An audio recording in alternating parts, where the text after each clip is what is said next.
very ambitious program this morning, not only to have a lively discussion with you in this room, but we also have a live stream. So we'll be trying to take questions from Twitter using the hashtag NNINEP, so NNINEP. And we'll start with the keynote speech, and we're very honored to have Commissioner Kroes here. She's responsible for Europe's digital agenda, and last week she's already paved the way for this morning by making a plea for everyone to back her in seeking to realize a single telecoms market before the end of the mandate. And I think many of you, many of us, have heard this call, and we support this effort. And in this speech, she also mentioned net neutrality, and I'm glad that we can agree that business as usual is no longer working to preserve a level playing field in the European Union. For competition and innovation, it is essential that net neutrality is enshrined in law, but the Commissioner also cautioned that it may not be possible to get everything we dream of in a digital single market package. And of course, in politics, we are always trying to be realistic, but we also know that you're ambitious, and we look forward very much to hearing the details of the plans, because that will be key in what will be the outcome. Now, beyond arguments of competition and the level playing field, net neutrality is essential to keep the internet open there, and beyond economic interest, there is also a very important public interest to safeguard. Current practices by telecom and internet service providers, such as blocking and throttling of free competing services, are problematic enough, but we also have to imagine what kind of a slippery slope this could lead to. If it is okay now to block or throttle access to competing services, what could that mean if internet service providers also have new services and would be blocking access to competing new services? What would that mean for access to information of all of our citizens? So this slippery slope has to be avoided as well. The questions we need to answer and the issues to deal with are not easy, but we hope that this morning's discussion will also give an indication of the way forward. We're not shying away from the difficult questions, and we have an excellent panel to help us with that. I'll introduce them later, but now I would like to give the floor to my colleague Sabine Verheyen, who will say a few words about it as well. Thank you, Marietje. Distinguished speakers, colleagues, ladies and gentlemen, a very good morning to everyone here this morning, and thank you for joining us. It's a great pleasure and privilege for me to have Vice President Kroes with us today, and I want to welcome her to this debate.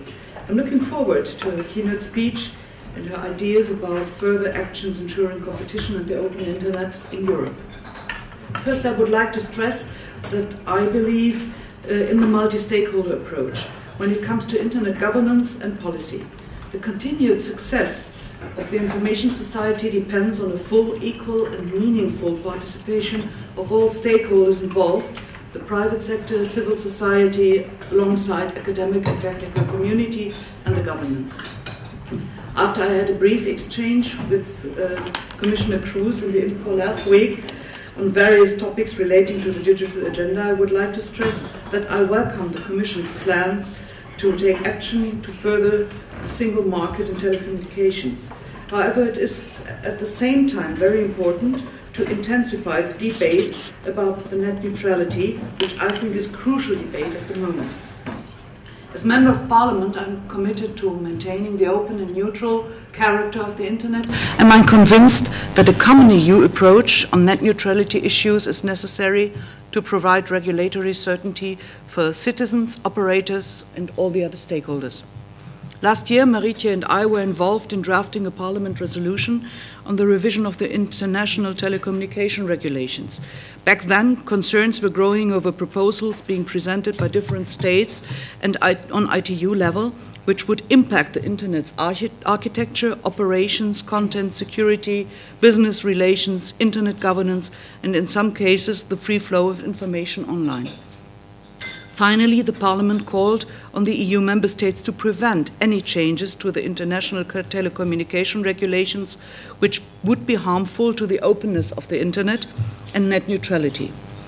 In addition to the EP resolution, a study by the Body of European Regulators for Electronic Communication, BEREC, suggested that the strongly market-orientated traffic management of some internet service providers is potentially problematic, since blocking or slowing down content from online services may be to the commercial advantage of their own services and hinder others to develop and to grow. Given the latest developments in certain member states where telecoms announced data volume limits on flat rate internet, like in Germany, the debate over network neutrality has come home in a real way for millions of Europeans. Linked to this, I welcome today's discussion whether mandating net neutrality through regulation represents unnecessary rules for the internet, or if regulatory measures are required in order to preserve competition in the digital single market. We need to do both, empower end users to make informed choices and require telecom operators to be transparent about their traffic management and respect the principle of net neutrality. But now I stop at this point and I give the floor to Vice President Kroes. Thank you very much for being here and joining us in this debate. Thank you so much for inviting me. You took an excellent initiative, time-wise, content-wise, and involving all those who are interested in the development of the future economy of Europe. And we are running out of time. You even more than me myself, so to say, but that is also an inspiring environment for then we are not wasting time, so to say, and we go for the result. And rightly mentioned, and I'm grateful for that, you are backing the initiatives and we are looking forward to a constructive and fruitful dialogue. Ladies and gentlemen, net neutrality can be a polarizing debate, no doubt about that. We are aware of that. But I often find there is much we agree on. So that is also not a bad start to find out what is to be agreed upon and what needs to be discussed in depth. We anyhow agree that the internet is a great place to exercise and enjoy liberty. And by the way, in other places on the map, people are aware what it is talking about enjoying liberty of this phenomenon. A great place to innovate and implement new ideas without having asked for permission, and an open forum for all kinds of activity. And that is why people find the internet such an incredible place to explore and to experiment and to experience. And that is why there are so many great online services for all to enjoy. And I just this morning had a call of one of those fascinating guys in this, but it could have been a girl too, for thanks in this environment there is a balanced enjoying of the positive experiences. But if you are just listening to such a young entrepreneur, then it's giving hope for our recovery of the economy in Europe. So it is the reason, exactly the reason why people are prepared to pay for high quality connections and are disappointed if they don't deliver. And if the net neutrality debate shows anything, it is how important the internet has become. Not just basic broadband, but high quality connections that are open, that are fast, and that are enabling. Connectivity is at the heart of our innovative future, and people care about it deeply, and I'm aware of that. Openness, liberty are values I'm determined to defend everywhere and with anybody. And that is where I feel to be backed by the two girls on my side. This is indeed one of those issues that are really important. The weekend before last weekend, I had the privilege with Marietje together to visit Egypt. And being on the spot, it is absolutely an experience. Again, don't give up. And indeed, defend your values and defend what is at stake, so to say, in a democracy. And the Arab Spring, and we are recently faced with other spots on the map over in that area. The Arab Spring showed us the power of the internet. So I'm determined to support and champion the network. No doubt about that. And I feel comfortable with the two ladies, so to say, and not only them, but more in Parliament. A network that is open, is unified, is delivering the democratic values across the world, but especially talking about our own responsibilities here in Europe. And that is why we have our no disconnect strategy, helping global activists use ICT tools in their fight for freedom. By the way, I'm not always modest, but in this case I try to be modest, that we can't only look outside Europe, but that we also have to look inside Europe, for all otherwise our credibility is at stake. And that is why I am determined to safeguard media freedom, safeguard pluralism, including in the digital age. By the way, if someone is thinking that is a simple debate, then I'm not agreeing. It's not a simple debate. Even so, we agree on values, the debate is no less very complex. Take the public highway, another open network. You can get on wherever you want, explore and drive anywhere. Yet our roads aren't a lawless anarchy. They have traffic lights, they have speed limits, a highway code, nor on the other hand do we over-regulate. Governments don't tell you what kind of car to buy or where to drive to. So it is a nice, just example in which we can show you need a couple of rules, you need an attitude of following the rules, behaving, but there is freedom, so to say, in how you are using it in the way I just mentioned it. And however open it is, the road network doesn't come free of charge, for that is absolutely an essential element. Someone has to pay one way or another, whether through taxes or tolls. And my point isn't that the internet is like the road system. It isn't. They are different networks. I'm aware of that. I'm not naive. My point is that for any open network, finding the right balance, it's not obvious. And when to step in and set out rules, or when to hold back and let people make their own choices. The approach needs to follow not from ideology, but from an understanding of how that particular network actually operates.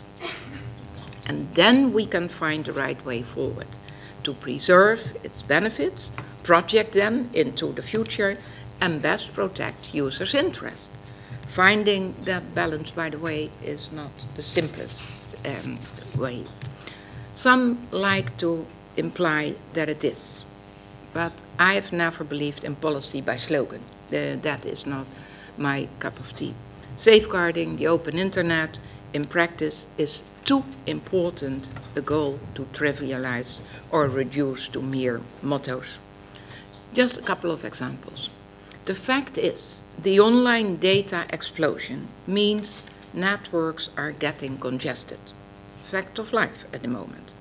Internet service providers need to invest in network capacity to meet the rising demand, and the right predictable regulatory framework will help them to do so. But at peak times, traffic management will continue to play a role. And indeed, it can be for legitimate and objective reasons, like separating time-critical traffic from the less urgent, and many ISPs already do manage traffic in that way, avoiding congestion and ensuring quality. Likewise, many ISPs protect their customers from spam, something which has made a real positive difference, which I'd say most users find helpful and are quite happy with. Plus, different users have different network needs. Some people want a straightforward mobile package to check the odd email or website.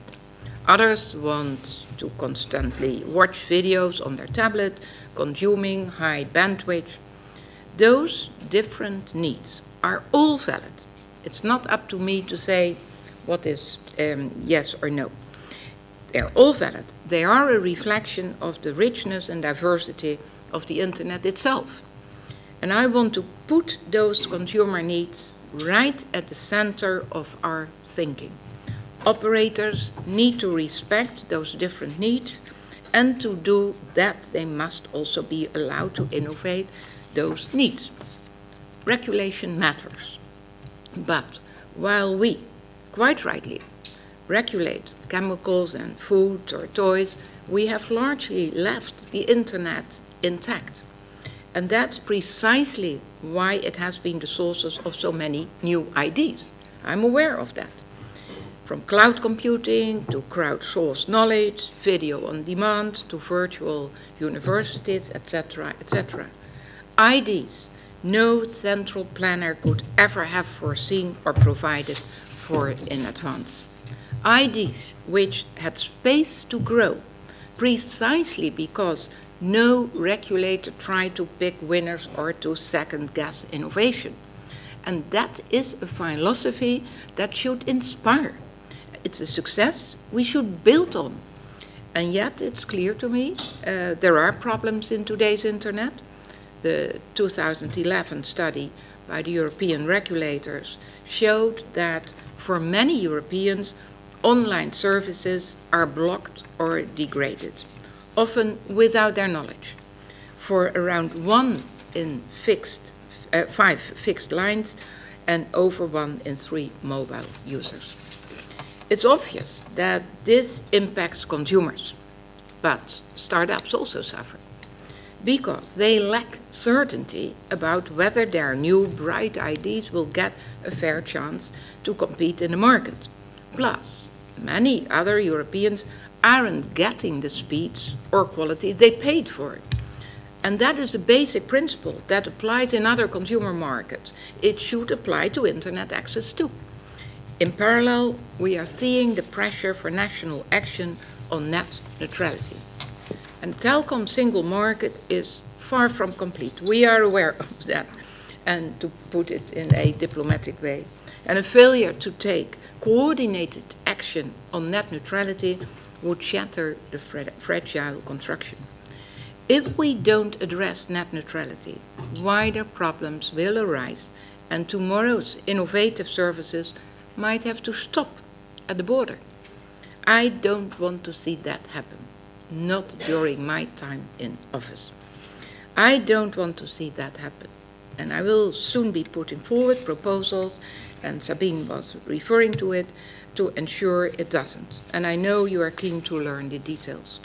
For me, an open platform is built on competition, innovation, transparency, and choice.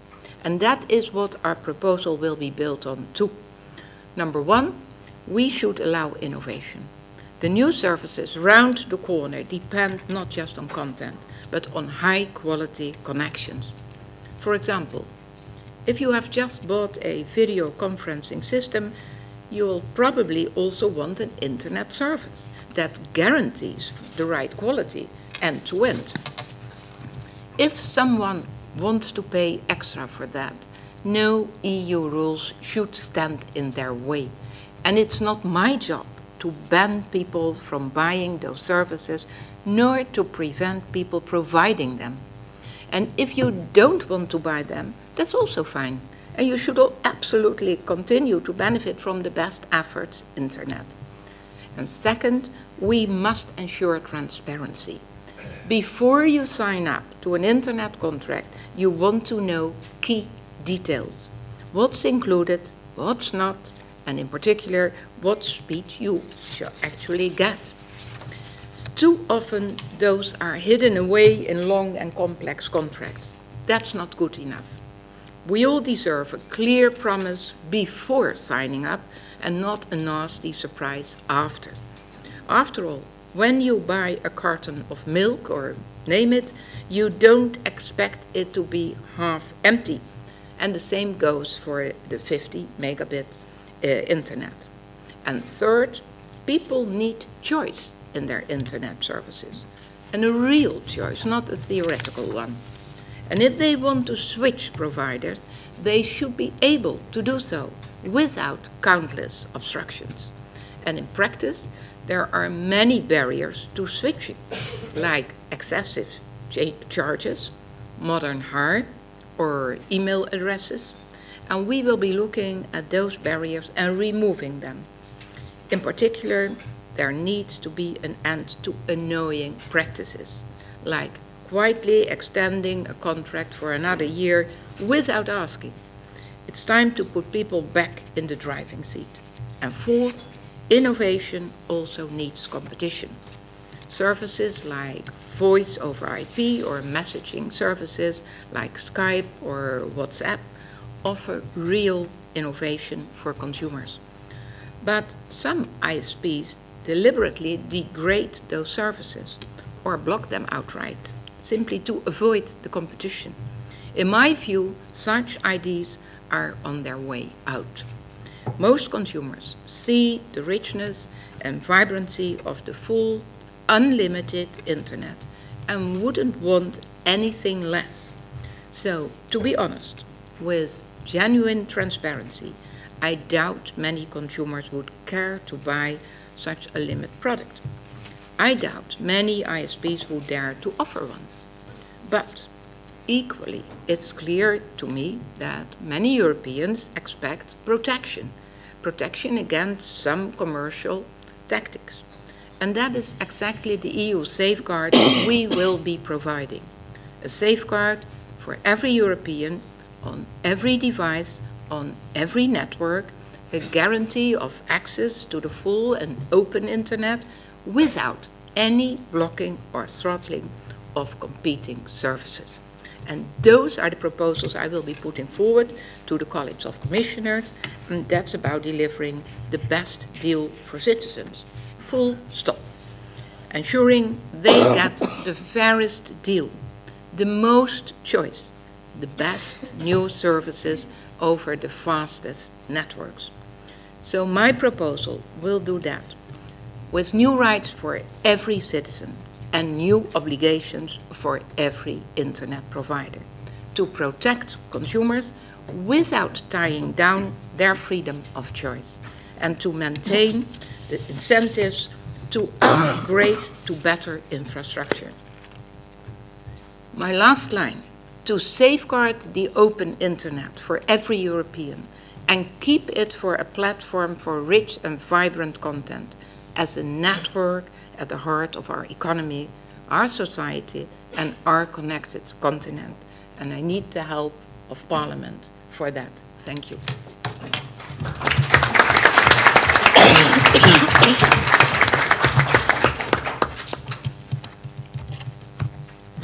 Thank you very much, Commissioner Kroes. I think this really sets the scene for our discussions, in which we'll try to dig deeper into some of these questions, and we'll make sure that the outcomes of our discussions reach you. They may be of help in your work with the college and your ambitions. We know you have to leave, but we very much appreciate your participation this morning.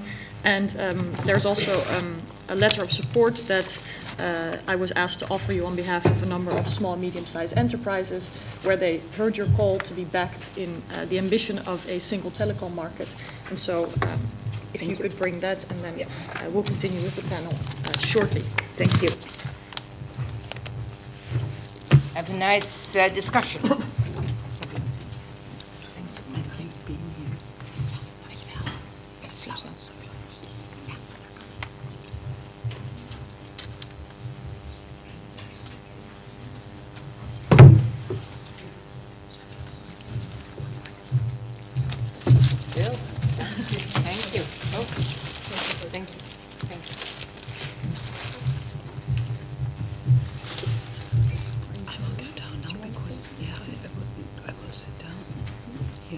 so they don't have enough place on the panel for all the speakers. So do you want to say something else? Maybe that's nice. So even I will not sit in front here anymore.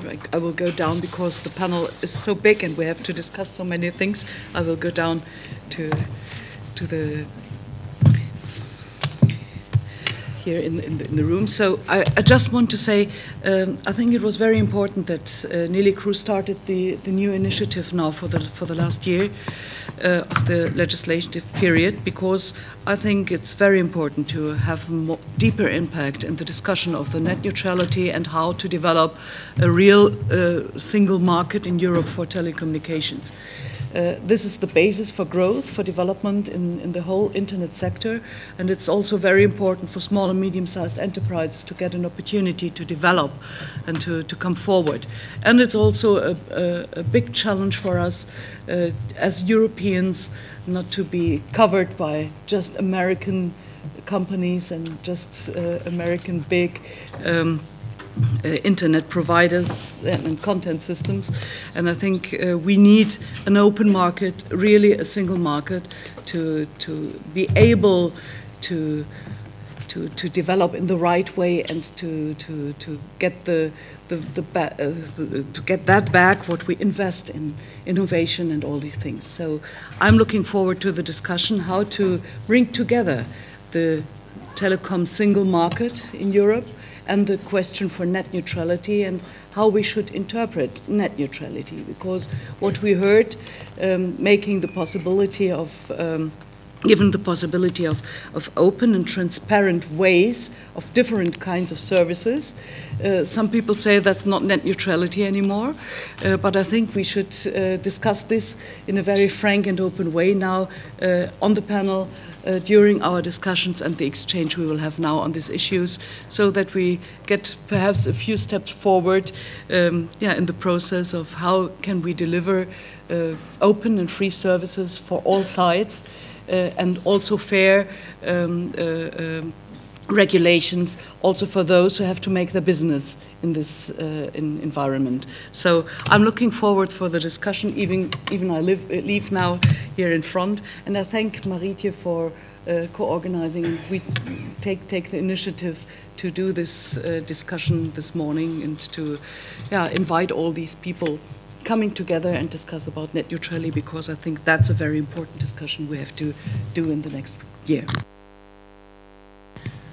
Thank you very much. And we still have a very ambitious program ahead. What we're going to do now is start with two presentations by two distinguished speakers who will kick off the discussion by a panel. I'll just sit here to make sure that, that the discussion runs smoothly and that you can come in with your questions as well. But I would urge all the speakers to try to stick within time, because otherwise there's going to be a big congestion here on the stage as well. But let me begin by giving the floor to two speakers who will give this brief introduction, and then I'll introduce the panel later so it's fresher in your memory. We'll start with Professor Marsden, who is a professor of media law at the University of Sussex, and then Joe McNamee, who is the executive director of EDRI, European Digital Rights, and then we'll kick off the discussion. Thank you both, and we look forward to seeing and hearing from you. Thank you, Chairs. Chris Marsden, there's a hashtag there on the first slide, NN in EP, and that is the Twitter hashtag for the event. If you go to that, you'll see that judgment's already been given, that we now work out that the Commissioner is opposed to net neutrality, and we'll have some details of that later on in the morning, I'm sure. I just want to make a couple of introductory remarks, because I was a little bit shocked by a couple of the things that were said. First of all, please understand there is no data explosion on the internet. Cisco's latest estimate is the fixed internet is growing year on year 21%. That is below its historic growth figure. Mobile internet, allegedly 68%. Cisco forecasts have always been exaggerated on that. They brought it down substantially.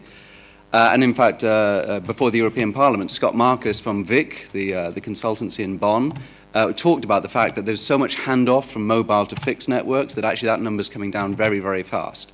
So there is no data explosion on the European internet. So we shouldn't be trying to make policy based on a fallacious assumption. Okay, I thought that was quite useful to say to people first, because evidence-based policy making should actually involve evidence, and the evidence doesn't actually support that idea. Okay, so if we could take the next slide. Sorry, the academic is not supposed to be provocative like this, but net neutrality, 1999, that's why I say how soon is now. 99 is when this all started. I won't go over details, I've got lots of slides. The slides, by the way, are available. If you go to that hashtag NN in EP, you'll find the slides there. Next slide, please. This is Charlie Dunstan, who came to the Ofcom International Conference. Next slide, please. And he talked about the fact that Ofcom said there was no problem. And Charlie said, well, I keep getting hate mail, and in fact, I've had death threats about the fact that we're throttling content, traffic. This is in 2006. And yet, 2010, BEREC, trying to give evidence to the European Commission, Ofcom told them there wasn't a problem in England. They hadn't ever had a problem. What was the problem that we were talking about? Well, you know, with evidence gathering like that, it's no wonder it's taken so long for us to get to this point. Next slide, please. This is me, of course. If you haven't read the book, don't worry. The book's a Creative Commons download as well as a hardback copy. I don't care that much about the royalties, so get hold of it whichever way you like. But the book itself, of course, is old. Next slide, please. Because the book is actually almost as old as this declaration by the European Commission, the kind of parting present from Commissioner Reding to Commissioner Kroes, that said that we should be working towards net neutrality. We should be working to enshrine net neutrality as a regulatory principle pursued by NRAs. Next slide, please. So, Commissioner Kroes has talked about what she wants to do. She's talked about the fact that she wanted BEREC to do all the evidence gathering instead of the Commission itself. Only if that provides lots of evidence of infringement would she do anything about guidance, which is presumably something that will happen in the next few months, or perhaps is going before the college soon. And only then, she'd said previously, would she be ready to prohibit the blocking of lawful services. Well, maybe this is about to happen. So I actually said a couple of years ago, guidance 2013, regulatory action 2014, if ever. I was ambitious with 2014. I think we're looking further out than that, although no doubt others will have something to say about that. Next slide, please. So this is where we've got to so far. The Netherlands, of course, May of last year. Finland introduced net neutrality as part of its universal service commitment. I think that's something we should focus on as well, the universal service commitment. Next slide, please. I do have a little tool set. You can look at that separately. Next slide, please. Slovenia, of course, has now introduced its own net neutrality law. It's much stricter than the Netherlands law. In particular, it focuses on things like data caps and attempts by operators to evade net neutrality laws by, for instance, introducing compulsory bundles of content that you have to buy. There's no point in us being able to use WhatsApp if we have to buy all of the content first in terms of voice telephone calls, right? This is one of the problems in the Netherlands. Next slide, please. So what we really have happening in Europe, certainly judging by the Commissioner's speech, is basically the first element of two elements. What we're getting is net neutrality light, eventually. Net neutrality light means eventually stopping blocking and throttling in order to make sure that we can actually use our current connections. But in fact, what I'm going to talk to you about very briefly is net neutrality heavy. What happens on the fast lanes? You've heard the Commissioner basically say that she's happy with toll motorways. The idea that guaranteed end-to-end quality of service can be introduced, and if you don't want to pay for it, that's just fine. So I'm going to talk about that a little bit. Next slide, please. So as you know, we have the Champagne Internet suggestion, which was made recently. I'm not quite sure who mocked up these wonderful stamps, but thank you.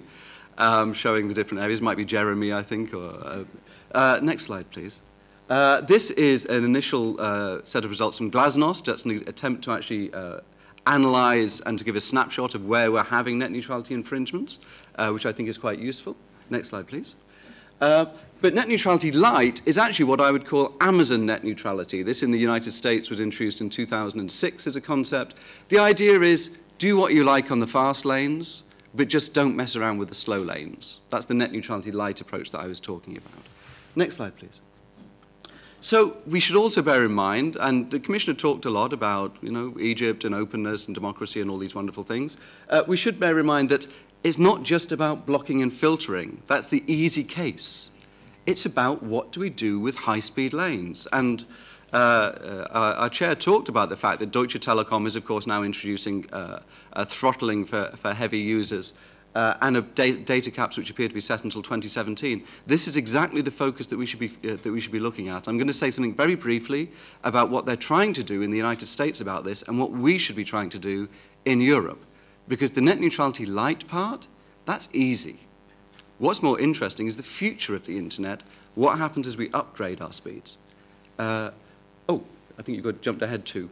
Yeah, so if you could just jump ahead one. Okay, so let's bear in mind this is what we're talking about. Some Canadian activists came up with this wonderful slide. We're interested in what happens with ISPs throttling our traffic and what they do with our traffic going forwards. Next slide, please. So, United States, 15 years and counting. We have a new chair about to be confirmed by the Senate. Still non-enforced, their net neutrality, but nevertheless they're trying to make some efforts in the background, specifically about implementation. And the Commissioner is right, these things are hard, but they're harder if you actually haven't done anything about them in the first place. So I'm going to make some suggestions for what we can do. Next slide. So this is the US report and order. Next slide. As you know, I'm a lawyer, so I have to give you the legal bit. This is the problem that we have with the court case in the United States. Just to say the court case is likely to be resolved in the summer. Well, I'm told by friends in Washington it already is summer. So we'll see when the case is actually finally resolved. In the autumn, we'll probably find out that the US FCC order cannot be enforced, and so we'll be back to square one in the US. But nevertheless, let's talk about the detail. Next slide, please. So the detail is about this. This is the high-speed lane problem, special or managed services. This is where your ISP says, this is no longer the internet. This is our guaranteed quality of service part. We're going to separate this out. In other words, you have the slow lane or the emergency lane. This is what we're going to charge for the higher speed lanes. And they've been trying to work out what to do about this. How do you define how this works? And they've done two things. Next slide, please. Self-regulation via a thing called BITAG, which is the Broadband Industry Technical Advisory Group. That's trying to advise the FCC on what to do about applications that may be infringing net neutrality. This has been now in operation for almost 3 years. Next slide. And the second thing is the Open Internet Advisory Committee of the FCC, which is looking specifically at this problem of what do you do about special or managed services. It's chaired by a Harvard professor. Vice chair is the person who set up the IETF, the Internet Engineering Task Force. So it's very, very technical. But it's exactly what we need in order to be able to define these problems. Because if you allow telecom lawyers to define what specialized or managed services are, they'll make it anything we can charge for and make money from, which is likely to leave us with basically a dirt road internet for consumers. Thank you. So the working assumptions they're using are actually to say, we think we should set a very high barrier to managed or specialized services. We don't think we should allow telcos to get away with defining them themselves. Now, BEREC has made a basic announcement about this. You need case studies to understand how this works in practice. And actually, of course, Deutsche Telekom is providing us with such case studies. Whenever you shove everything that's IPTV into specialized or managed services, you, of course, are creating a case study for us. So I think that it would be useful for the Parliament to examine what Deutsche Telekom is doing and decide whether what they're actually doing is just privatizing the internet by putting everything into, quote, specialized or managed services. Next slide, please. So this is some detail. I won't go over the detail with you. You have time to read the slides. Next slide. But they do give examples within the Open Internet Advisory Committee of what they think should not be allowed to be a specialized or managed service. And this is really important to us. Next slide, please.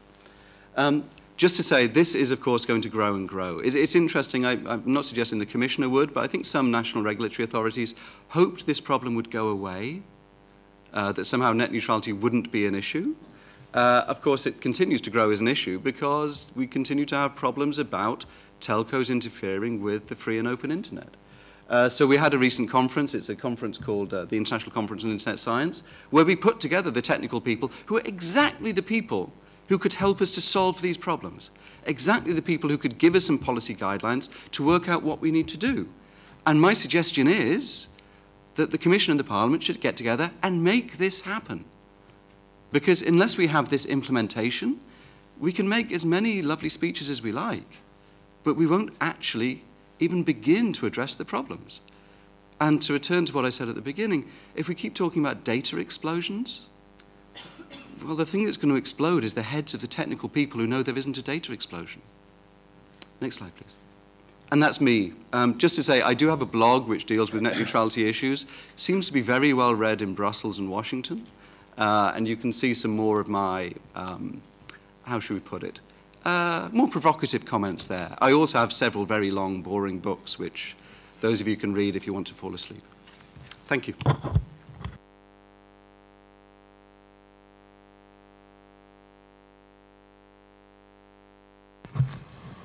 Good. Excuse me. Good morning, everybody. I was asking myself the question, what do you say about net neutrality when you're speaking after Chris Marsden? And the answer is not very much, because there's nothing much left to say.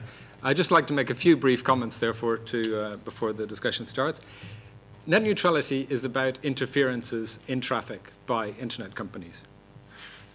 And this week, we have two anniversaries that I think are worth noting. Firstly, it's exactly a year, approximately, since the European Commission and the United States launched their global alliance against online child sexual abuse. And in the context of this initiative, they decided to promote a technology which has not been proven to be of any value at all for protecting children. And it involves filtering and monitoring of online activity voluntarily by internet companies. And during the launch event, Commissioner Malmström proudly announced that one of the countries that is going to be taking part in this lawless interference with their citizens' data traffic is Turkey. This is not good policy. The second interesting anniversary is that it's exactly 1 week since the Internal Market and Consumer Committee had a meeting. And during this meeting, they voted on two reports.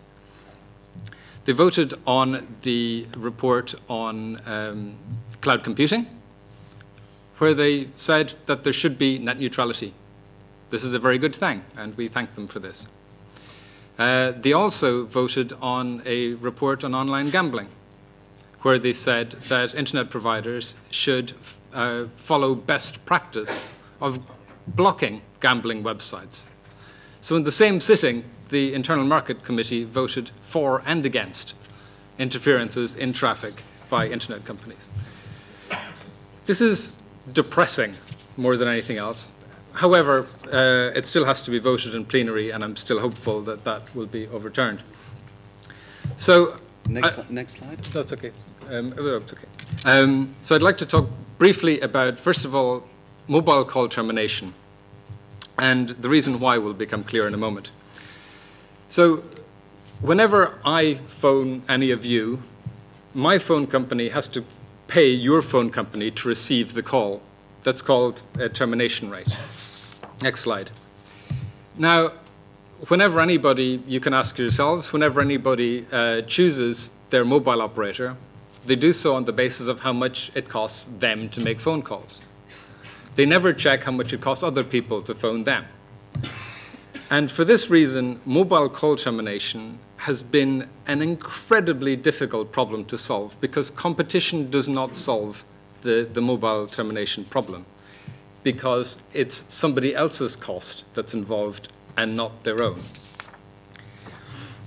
And even with a strong regulatory framework on this, and even with this regulatory framework being in position for over a decade, and again, we still have a situation where the European Commission finds it tremendously difficult to regulate an environment which is not capable of being addressed by competition alone. So why am I talking about this? Well, in the World conference on international telecommunications that Commissioner Reding mentioned, the European telcos had a proposal, which was that there should be a termination fee for internet traffic, which would mean that online services would have to pay to get access to the internet provider's customers. And being a little bit provocative, maybe it says a lot about the inventiveness of the telecoms sector, that they can't even invent a new problem. They have to recycle the problem that we've been suffering with for the last over a decade. Termination fees on the internet create a barrier to the market. Creating a barrier to the market disincentivizes innovation. This lack of innovation would disincentivize people from paying for better internet connections, because what's the point in paying for a better internet connection if the compelling services are not being launched anymore? It's a vicious circle as opposed to the virtuous circle of a neutral network.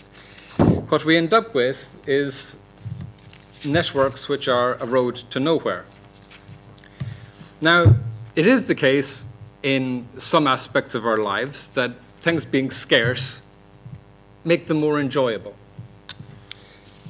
But most of the time, networks are about mutual benefit. The online services make it more interesting for people to be online, and people being online makes it more interesting to invest, even though some internet service providers still don't understand this. The bottom line is that networks benefit from being networks, and if the services aren't online, if they're not open, if they're not generating innovation, then people will be less inclined to use them. An open online environment generates more innovation, more competition, and more freedom. And more innovation and competition generates more demand for internet access services. Now, what was interesting from Commissioner Kroes a little while ago was that she mentioned the fact that if you're trying to launch a new online service, it's important to know that the market is going to be there for you. What was also interesting is in the 4 points that she raised as solutions, not one of them addressed this problem.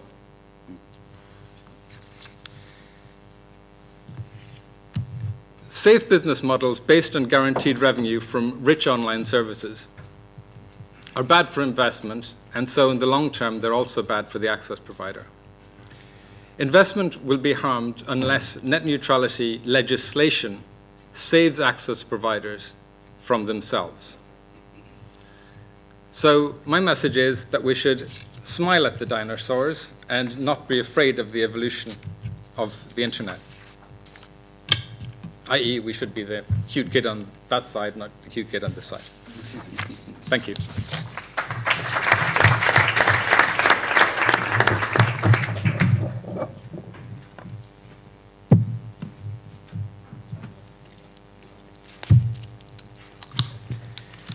Thank you for those two thought-provoking introductions. I would just, as a side note, suggest that we try to make sure that knowledge and your experiences, that of experts, that of different stakeholders, feeds into this discussion in a constructive way, so that we can get the best results out of it.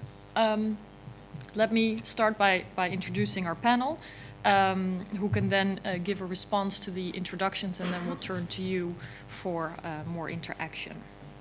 I'll start with Malte Behrmann, who is the General Secretary of the European Game Developer Foundation, representing the European computer and video game industry. Next to him is Jean-Jacques Sahel, who is the Director of Government and Regulatory Affairs for Europe, the Middle East, and Africa at Microsoft. And he started at Skype.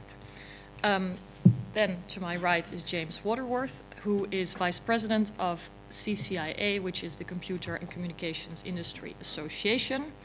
Then on my left is Jeremy Zimmerman, who it says here, and I'm sure this is his official bio, is a hacker in the primary sense of a technology enthusiast who likes to understand it, not to be captured by it, and make it work better, not a criminal. And he's the founder of La Quadrature du Net, which is an advocacy group for digital rights and freedoms of citizens on the internet. And then next to him is Daniel Wilson, who is a senior policy advisor representing the BBC to the UK government and to regulators. He has a keen interest in digital access projects. So with that, I think we have an excellent panel. Maybe I'll just go in the order of introductions for first thoughts, and we'll take it from there. Yes, thank you very much for inviting me here. My name is Malte Behrmann. I run the European Game Developer Federation, which is unfortunately not a foundation, but it's a federation which is an organization of SME associations all over Europe, basically organizations of game developers, independent companies who try to make computer games in Europe. So we are not necessarily an internet organization, we are more from the content side, and we are very deeply involved in trying to explain game development as part of a cultural debate, of a technology debate and economic debate. But we are, of course, let's say, in the very center of this net neutrality debate, because many of our game developers try or do publish over the internet and have been very successfully trying to touch directly to the end consumers over the internet. And this, what we call the digital shift, happened some years ago. Before that, computer games were, as you maybe recall, sold in stores. And then we had a very different value chain. So our value chain has changed, and that was actually, as we have observed, very much to the good of the European production side. Before I go into details, I just want to tell a very small story, because it's so, let's say, interesting. We have, of course, as an association, also a website. And this website was, believe it or not, for 6 months over the winter, blocked for people who work in the EU Commission. This is really absurd, because we are basically an association who tries to bring the issues of game development also to the people working in the Commission. And we were informed then by a researcher who works for the European Commission and who is somehow part of the EU Commission side, that he was not able to open our website because it was indicated to be games. And the EU Commission people are not supposed to play games during their work time. So somebody has indicated European Game Developer Federation's website as games. And so they couldn't access the website. This was actually during the evaluation period of the EU project. It was kind of an interesting situation. And actually, I think it's not funny. It's actually quite horrible that this kind of things happens. But I think this is a story which has to be told here, because it shows that net neutrality is also important for the government itself. It's also important that the information the European Commission is able to gather is actually free. And not free in the monetary sense, but free in the sense that the Commission can look wherever they want to look to, and actually they couldn't. So I think that's an interesting introductory story to understand. For us, as game developers, and that's, I think, the most important thing, net neutrality is so important because we have many companies who started very small, and they just did a little game on the internet, and then they grew very fast. So, for example, we have in Germany, I'm a German national, this company in Bamberg who did the game Wurzelimperium, which is a very, very big game in Germany, browser game. They just had a dry cleaner, and they in the evening they programmed this game, and at some point they started to take money for it. It became bigger and bigger, and then they just sold their dry cleaning shop and became a really big company. And that is very often happening in the games industry, that actually the innovation comes from somewhere. It doesn't come from the big universities or the research foundations or somewhere else. It comes just from the grassroots. And this is so important that these kind of people, they can publish their games through the internet, that they are not blocked from some intermediary street toll. I have another minute. Street toll telecom or similar gatekeeper, but that we are so happy that we have lost these gatekeepers, because let's say a generation earlier, when we didn't have the internet yet, when games were still sold in shops, then we had actually the gatekeepers. This was the situation where actually we had large publishing companies who actually took the big part of the profits and basically left the leftovers to the developers and basically controlled the market in their way through the shops. And the fact that this is not the case anymore, that today we have an open marketplace where every game developer can basically start to offer its games to the end consumers, made also the European side much stronger. When we go to the details, I think we have to understand the interests of the telecom industry to get somehow financed the level of infrastructure we have in Europe. I think that is an important point. But this important point cannot be taken against net neutrality. I think we need to see how we do these things differently than through taking some kind of tolls on the highways. The worst point, and this is maybe is my last point in this little statement, is the risk of abuse.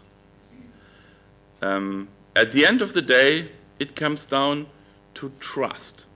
Do we trust the telcos? Do we trust the people who own the networks that they will actually use the exceptions from net neutrality they are given, maybe for child pornography or questions like that, only for these cases, or also for their own economic benefit? And my experience is actually that you can trust small companies where you have individuals taking care of the responsibility, but when the organizations became so big that you don't have this anymore, then you cannot just trust it. You need actually a regulatory barrier to make sure that this is happening. And that is, I think, something where we need to take care of. Thank you. Thank you very much. I think you tapped on a very important point, which is this question of investment in infrastructure. It's always brought up when the discussion around net neutrality is held, so I would like to urge everyone, if you have thoughts, to bring those forward, because I think if we can find some answers or ideas about that, how it works in practice, what is needed, it would move the discussion a lot further, and we could even come with concrete recommendations. So please go ahead, and we have, if we want the audience to have a role as well, which I would like to, then we have about 15 minutes for the four of you. So I hope that works out. Okay. So I had some notes prepared, but I think I'll just tell you a bit of history. It's kind of personal history of net neutrality over the past 10 or so years. Before I came to work for the private sector, I was a policymaker in a government not far from here, just across the channel. And I worked with, at the time, more than 10 years ago, there was something called the Office of the E-Envoy, and their role was to promote the take-up of the internet in the UK and the development of broadband, and that relates to infrastructure. And there's a great diagram that they put together in 2001, which basically showed a virtuous cycle at work.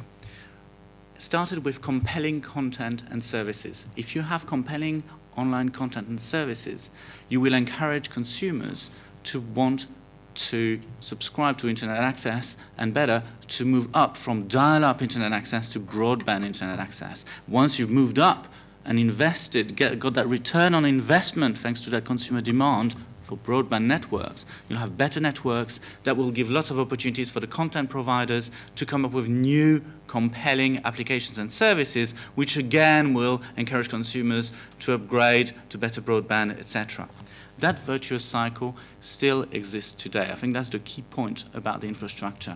We will not get any return on investment on fiber and new mobile infrastructure if we don't have continued flurry of innovations and compelling content, applications and services that people want to access and therefore will want to have ever better, faster connections for.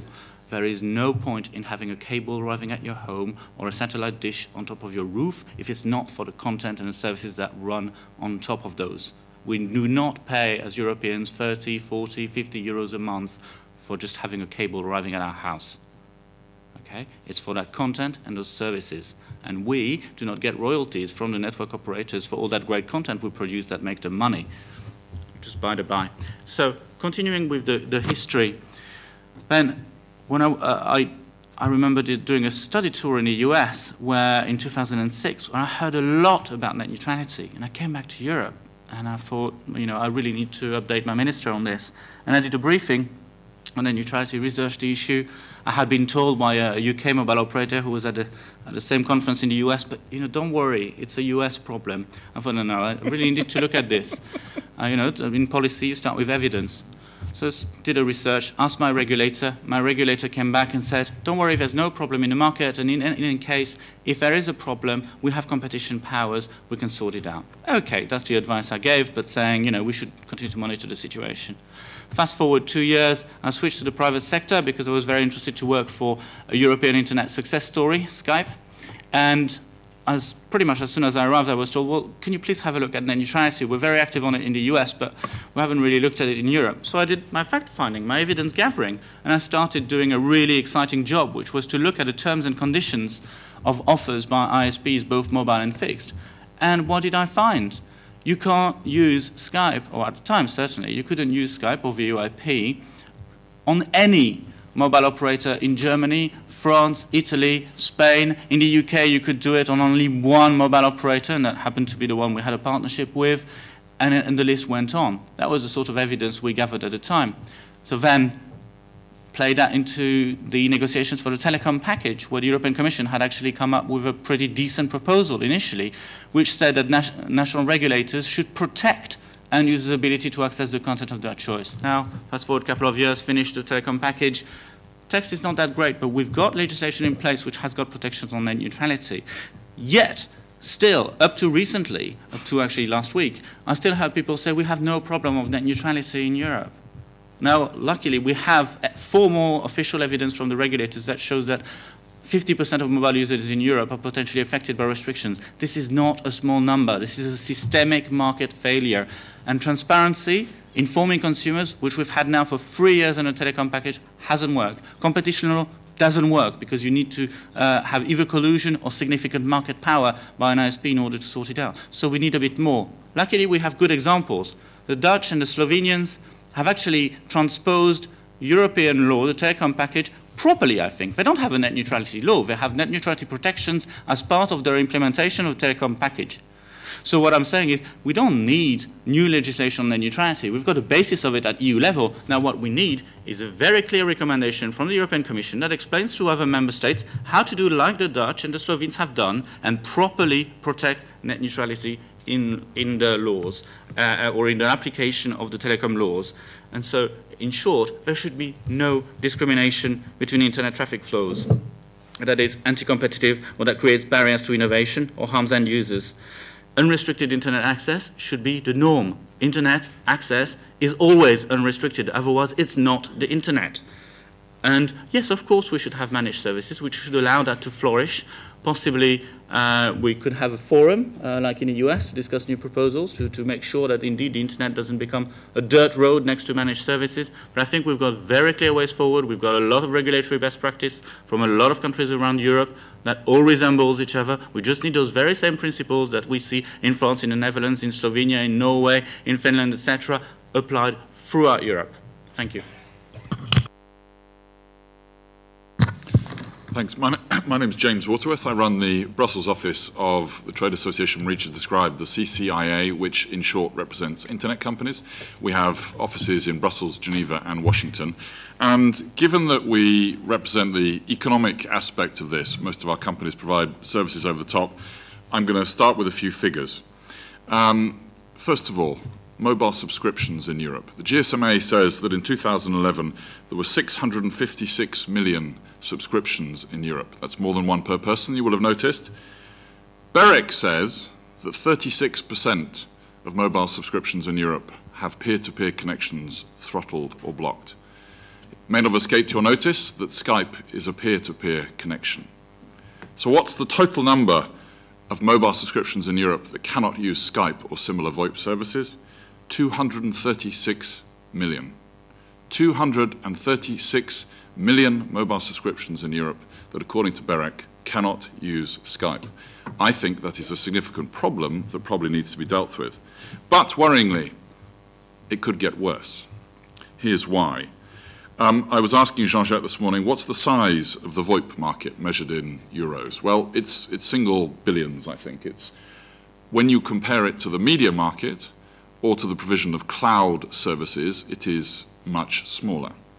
So we've seen a couple of other problems recently. The new model being introduced by Deutsche Telekom has been alluded to by others. And I think Daniel will probably know what the correct figure is for the size of the media market in Europe, but I'm guessing it's around 100 billion pounds or euros. You can maybe correct me later. And clearly, were we to see discriminatory practices in the media market, the economic impact would be considerably greater than the economic impact we see with VoIP services. Equally, cloud computing. Some of you may be aware that France Telecom has introduced a number of packages which include data caps, which are not applied if you use France Telecom's own cloud services, but which do apply if you use competing cloud services. The European Commission's cloud strategy from 2012 puts the value of cloud computing services in Europe at 45 billion euros directly, and with a GDP impact of 957 billion euros. I imagine, although I don't know, that this is probably growing pretty quickly. So what would be the impact of distortions in this market? Clearly, economically, and clearly in terms of our productivity, very significant. One thing it's important to point out is because cloud services, like many other, depend on network effects, transparency is something which will simply not work. Let me explain why.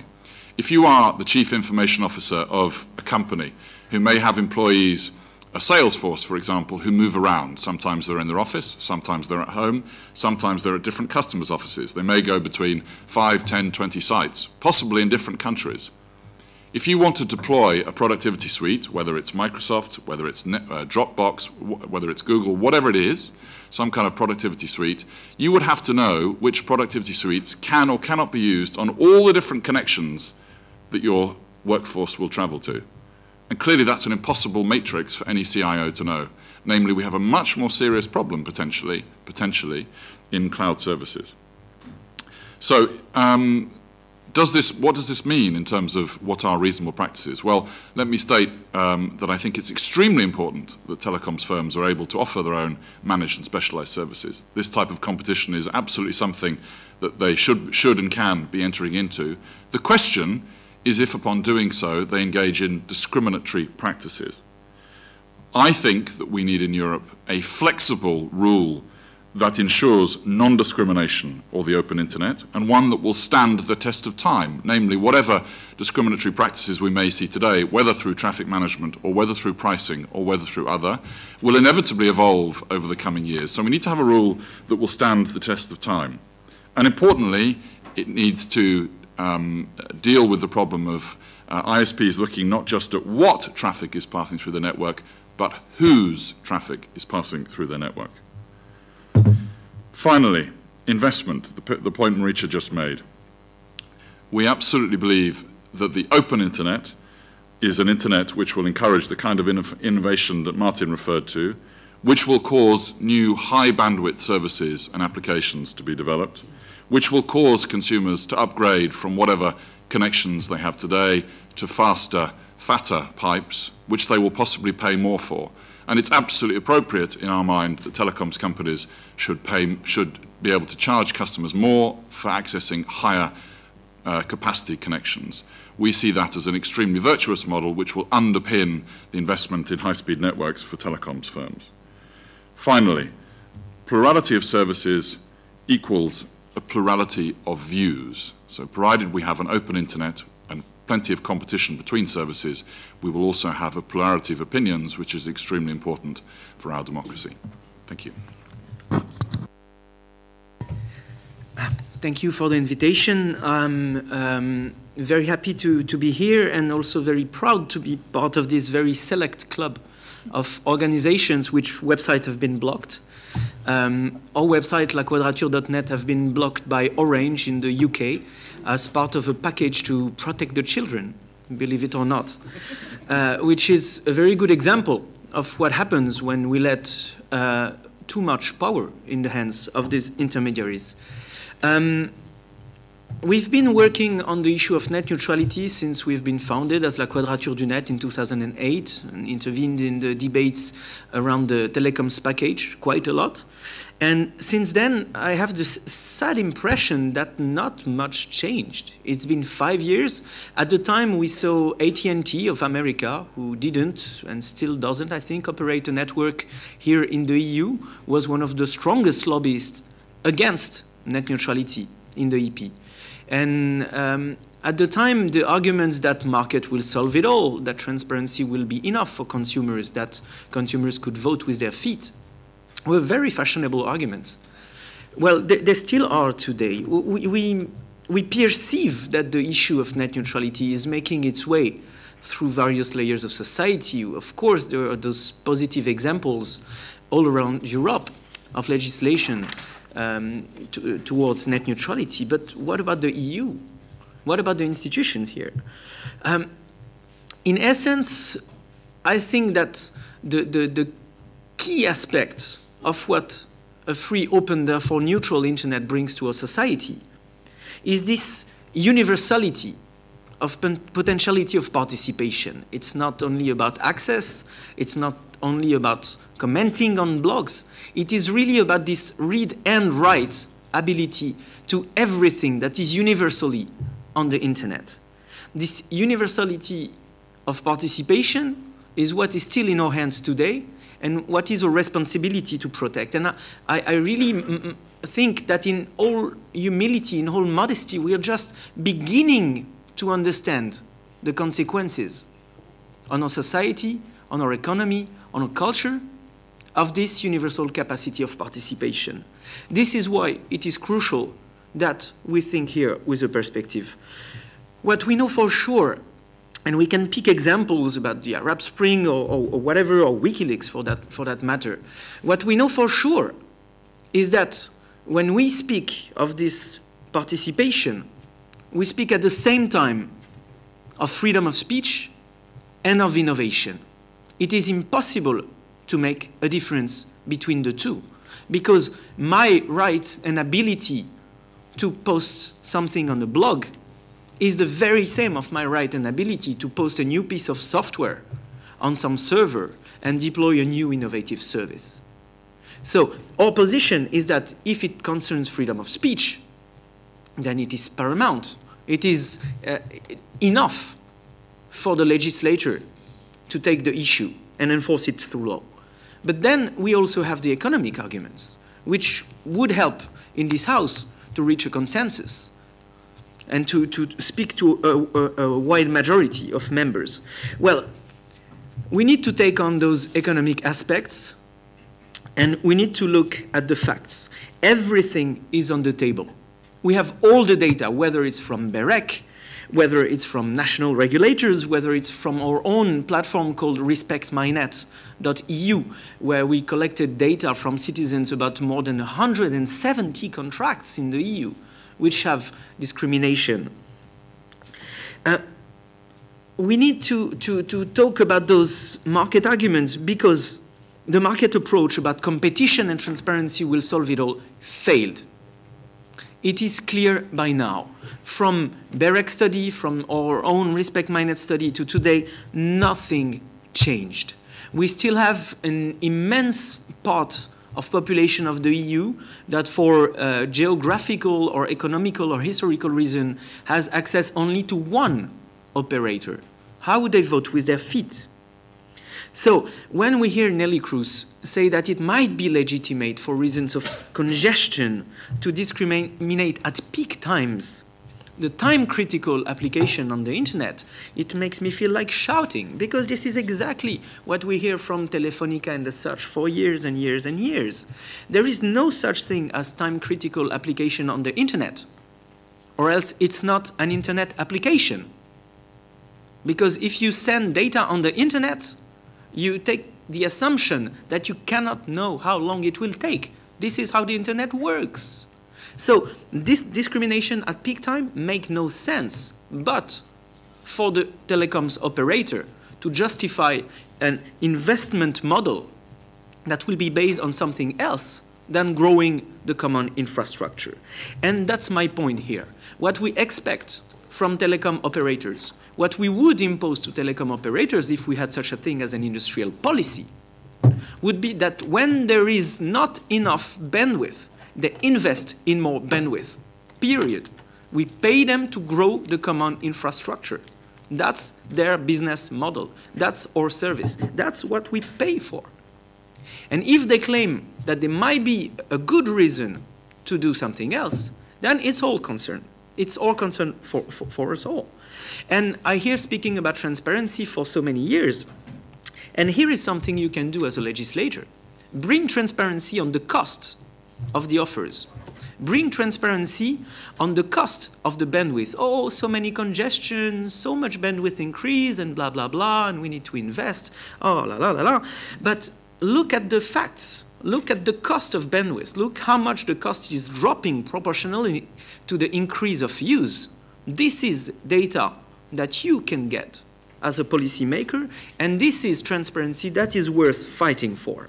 So in the end, inaction here plays the game of discrimination. I'm all ready to acknowledge that Neelie Kroes will now do something about it. It's been 4 years that we hear her going from that side of the speeches to the side of the telecoms operator who want to provide great new offers for cheap where only email access will be available. But we need more than speeches. We need concrete action, because the internet, as a universal sphere of participation, is more than just copper. That, by the way, was paid by taxpayers. It's more than just copper. It's more than just fiber. The internet as a whole, as a concept, is a common good. It means that it belongs to every one of us. But it also means that we have a shared responsibility over it. And this is precisely what it is about. And this is precisely what you in this house can do about it. We have to put pressure on Neelie Kroes, so we have more than speeches, so we have concrete actions. I don't need to remind you that we are about to enter an electoral period.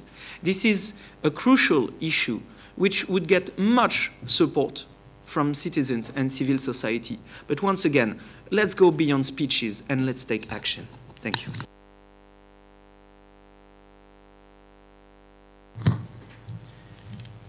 Thank you. I want to start by talking, I want to talk today about why the internet matters to the BBC and how much it matters, and then turn briefly to our thoughts on how net neutrality can be protected. We've heard a bit about the Arab Spring today. I won't focus on that as my example, but turn instead to the Olympics, which some people in the UK may have heard rather a lot about from the BBC in the past 9 months.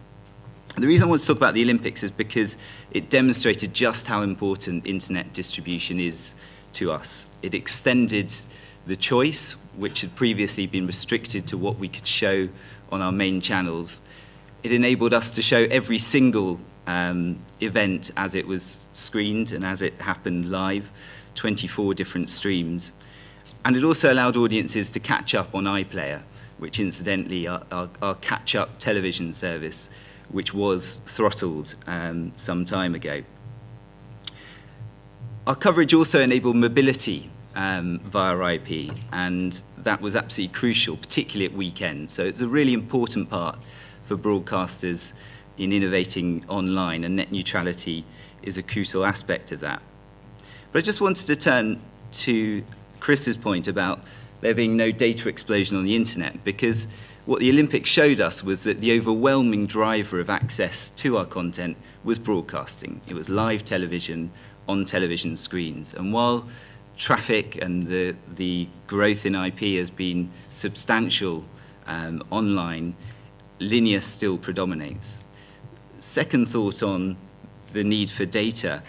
What we've also seen increasingly is that requests to our catch-up services come not via 3G, but via Wi-Fi networks. So over 90% of traffic, 90% of requests to catch up on BBC services on the iOS operating system, mobile operating system, comes from Wi-Fi networks, not 3G. I think that's worth reflecting on as policymakers leap from discussions of the 700 megahertz band towards the whole wider UHF. There are calls to question the growth in demand there. But overall, both platforms clearly matter to us a great deal, and increasingly so. And we are innovating not just on the new platforms, but also on traditional platforms. The internet and safeguarding net neutrality is not just important to us. We've commissioned a substantial report a few years ago by Plum Consulting, which looked at the social and economic value of maintaining net neutrality, which focused really on two things. I suppose the importance that there is no permission required to innovate, and secondly, this issue which has come up a lot on the panel about the economics of content and applications driving demand and encouraging investment in broadband networks. So I'll turn briefly now to how net neutrality is safeguarded, bearing in mind that context of the importance of net neutrality to the BBC, having suffered throttling like others. But I suppose my starting point would be that we welcome the progress by the Commission, and particularly the political dimension brought to net neutrality by the European Parliament. It provides really useful starting powers, and clearly not all of them have been implemented yet. We'll wait the details of Vice President Kroes's proposal, so I won't comment on those now. But what I would say on the future regulatory framework is that we don't think transparency is enough, nor either is fair use of marketing terms. And we've had many reasons for that already. I suppose an additional one is that the switching costs are simply not non-existent. There are significant switching costs and hassle in consumers changing from one ISP or mobile operator to another, and with bundling that's becoming increasingly so. So what can we do? Well, stopping blocking on the basis of commercial rivalry will be crucial, but it's something we've already got in the UK as the result of a self-regulatory code among the ISPs. There are other important things which are in that self-regulatory code. For instance, it states very clearly that signatories will make sure that full internet access is the norm among the packages that they offer. But clearly that isn't enough either, and it'll be very important to see, first of all, how implementation is monitored, but also to show clear political signals that the current situation needs to, and net neutrality is a political priority. So two areas might be helpful there. The first is highlighting the quality of service, minimum quality of service provisions which are available to all regulators. They've not been implemented in the UK. The case is not there for them to be implemented, but there should be a clear signal sent to ISPs that should the open internet degrade, those may need to be used. And the second is looking at whether there is potential for further regulatory measures. The UK regulator Ofcom, when looking at net neutrality, suggested that if, and only if, the open internet, the best efforts internet, degraded, then policymakers may need to consider whether public service content of all sorts, whether government services, public service broadcasters, or other public services, might need some kind of guarantee. That's not the world we want to see, but it is the sort of proposal that regulators are coming up with in the face of the threat of the open internet being degraded. So with that political signal, I think we can go some way. I'll just close by turning to the wider social benefits of the internet.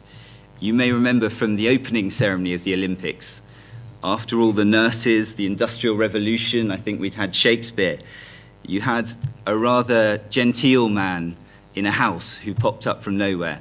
That was Tim Berners-Lee, and he had this to say on net neutrality. It's important to protect net neutrality so I can continue to innovate. And I suppose my final point is that for services like the BBC, with our catch-up service, the most popular catch-up service in the UK, we don't expect our service to be throttled. The bigger issue is for innovation among innovators like Sir Tim Berners-Lee. Thank you. Thank you very much for all of your remarks. I think there's a few clear key points which we can come back to, but looking at the time and looking at the panel, we knew this was going to be a challenge. But what I want to do is look how many questions there are in the room, take one round of a couple of questions. We potentially could not take all, and then I'll go to the introductory speakers to give their last comments on that, because then we're going to move to the second panel of this morning. So how many questions? Could you just all who have a question raise your hands? Only two? Okay, that's doable. Go ahead. Yes, Luigi Gambardella. Now, I have just one question from Jeremy. Unfortunately, I arrived a little bit late and I was not able to follow his entire presentation.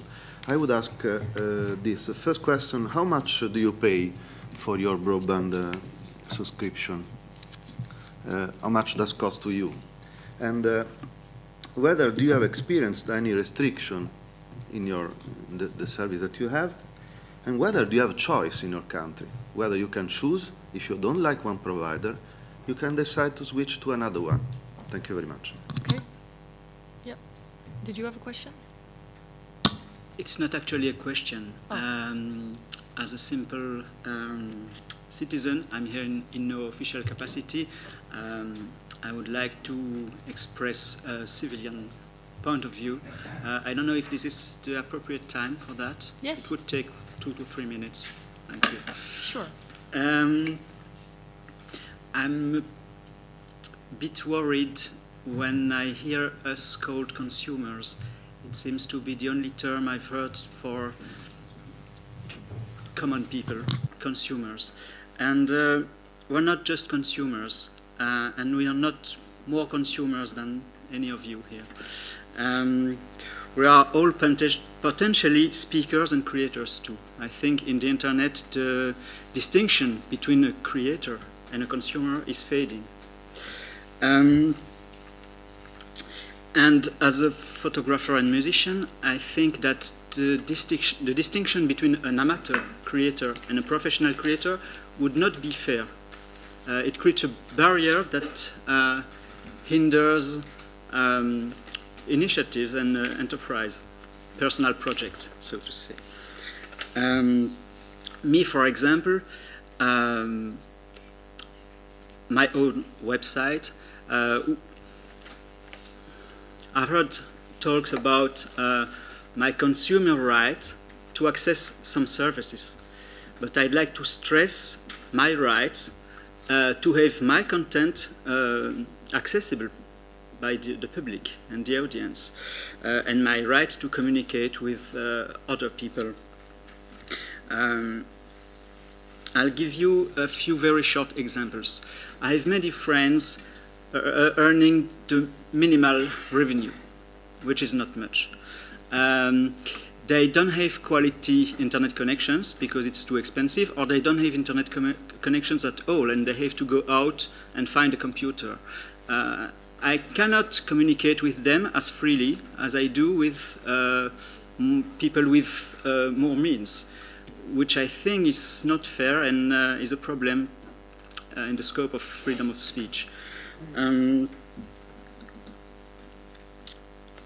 Another example is, well, I have a rather nomadic kind of life. and the quality of the mobile internet is debatable, and worse, I think, is the prices are prohibitive, mostly abroad. But I don't think that quality. I'm not asking for the quality. We're not asking for the quality. I think the quality should be the same for everyone.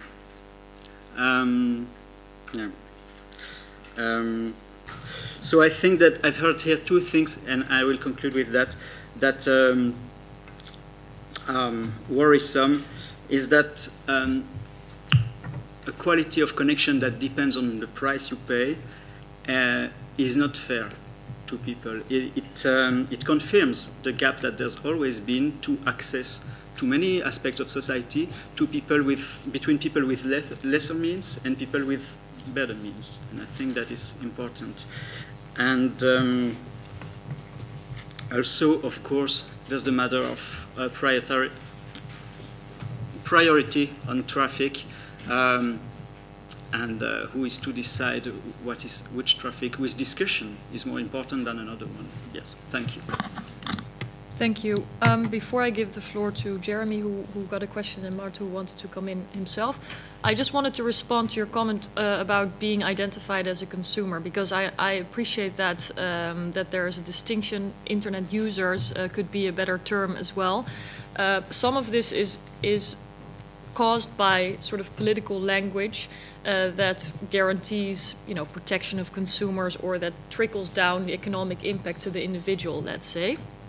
I think sometimes, that has to be prevented, but it also can serve a purpose to get on board more people to care about an issue. And so I think that there's sometimes also a strategic reason for people using certain words, because there's a sensitivity for the interest of so many people who are consumers in our societies, who can together create a critical mass and get a movement behind an issue. And that's something I wanted to highlight anyway. I've been looking at net neutrality for a long time, along with some colleagues, but certainly not everybody in the European Parliament or in the political leadership of the EU is aware of the importance that internet users, creators, consumers, small and medium-sized enterprises, and also businesses sometimes attach to it. And I think there has to be some kind of a market approach as well to create a demand for change. And that can only come from the bottom up. Political leadership is important. It's been identified that it's not going fast enough.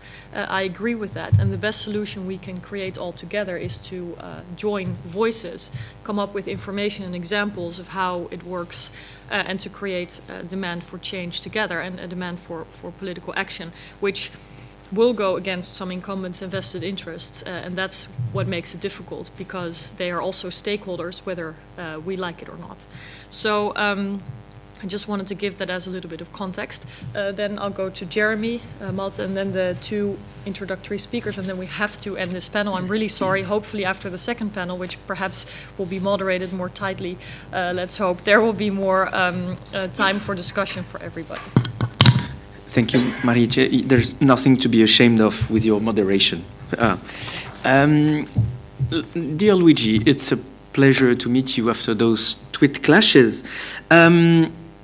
I pay 30 euros for my internet access, which is actually restricted. YouTube is being throttled by Free in France. There are suspicions that BitTorrent is also being throttled in times of congestion, but this is something very difficult for us to demonstrate. I'm being restricted with my internet connection, and most of the landline internet access in France are, and most of the mobile internet access are. For the price, well, Iliad, the mother company from my service provider, has now record capitalization on the market. So I guess they're not losing money when selling me this internet access. Switching to another operator, yes, I could, but, well, all of them are restricted in my area at the moment. But the question is not for me. I use a VPN, so I always have free internet, because I'm a hacker, I know a bit of how the internet works, and I will always have access to free internet, even if it means doing expensive or very nasty things. But I'm not fighting for net neutrality for myself.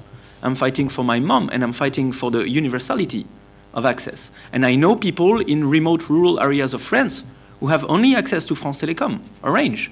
What would you tell them? Then now, let me ask you a question that you may maybe answer on your panel. On my 30 euros a month, what is the price of the bandwidth? What if I use 30 megabits per second, 24 hours a day, 7 days a week? How much would that cost? My guess is that it's under 5% of those 30 euros, because I know that the cost of the access lies in the last mile, breaking the pavement, fixing the copper or the fiber, bringing it up to my home, answering my calls when things don't work, and so on and so on. This is where the costs lie. So, would you please tell us how much costs the bandwidth? And if in the end it means that for using a full unrestricted access, I would need to pay not 30 euros, but 30.50 or 31, I would be glad to do it.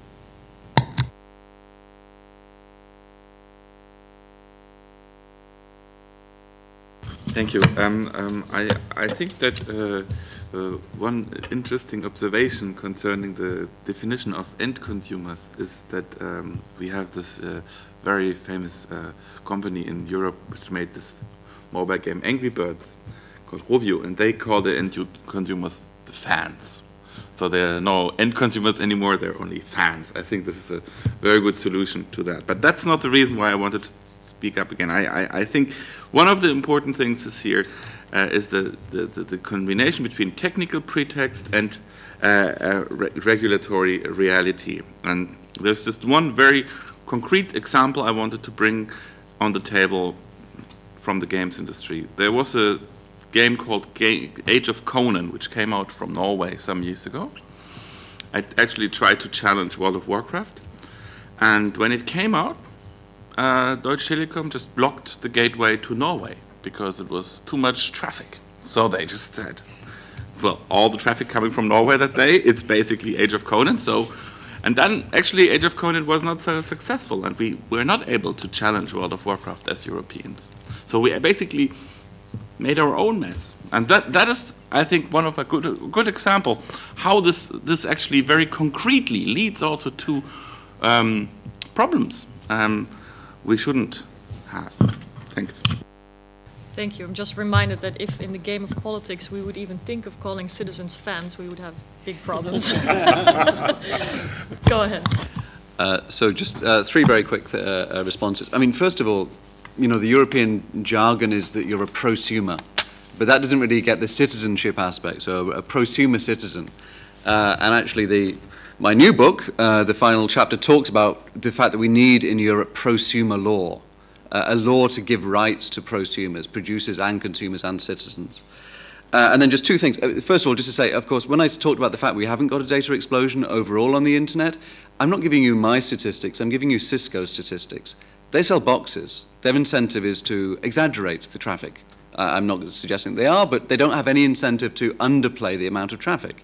So, you know, please let's treat these statistics as being a useful estimate, particularly given that otherwise you have to trust the ISPs. And then just a final thing, because it will probably surprise the chair to know that I'm actually not in favour of net neutrality. My proposal for, not for net neutrality light, I think we should have net neutrality light, but my proposal for faster speeds on the internet is actually exactly what James has suggested. It's for common carriage. And when the Commissioner said, well, it's very difficult and we don't know what principles we should have, we know exactly what principles we should have for open networks. From the roads to ferry boats to commercial shipping to telegraph to railways to telecoms, we have always had the principle of common carriage on public networks. And that doesn't mean that everything is carried at exactly the same price. What it says is you can't discriminate. You can't discriminate between two suppliers wanting the same thing. So if I want to carry video on a high-speed quality of service guaranteed network alongside Daniel, I would pay the same as Daniel pays.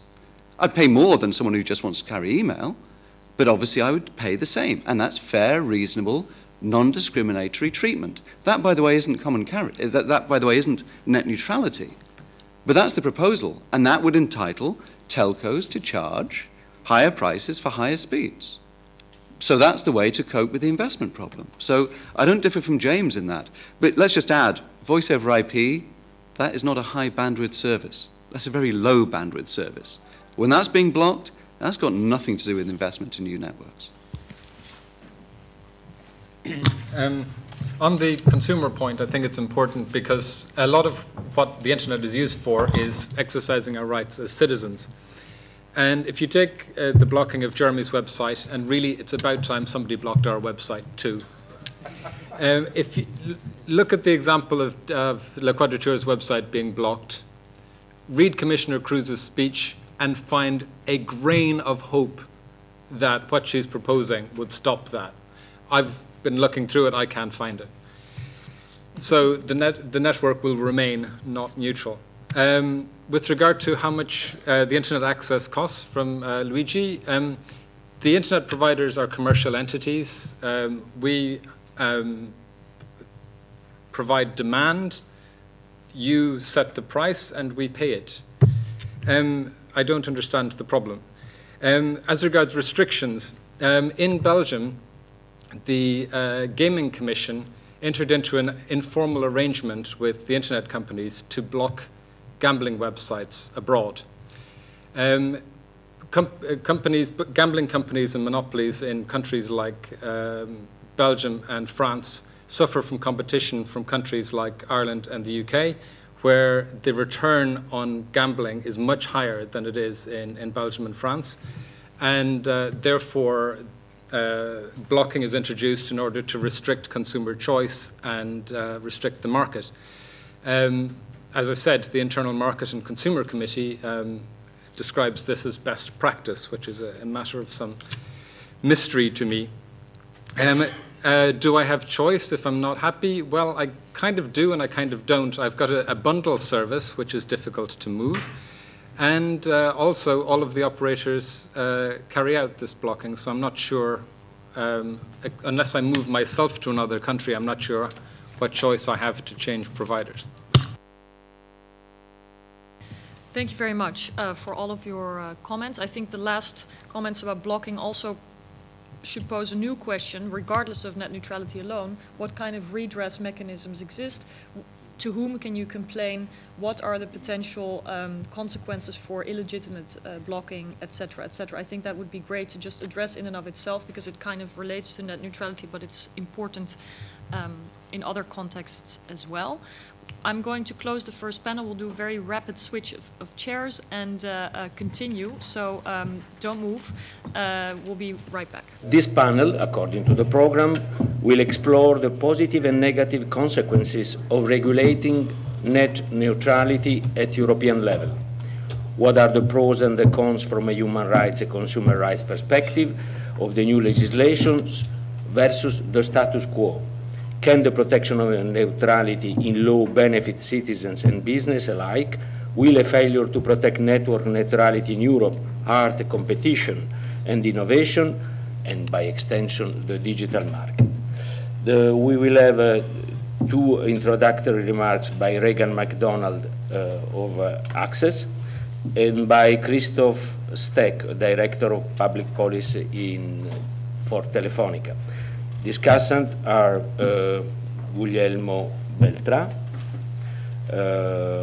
Legal Officer of the European Consumer Organization, the BEUC, Lee Hebert, Media Information Society Division of the Council of Europe,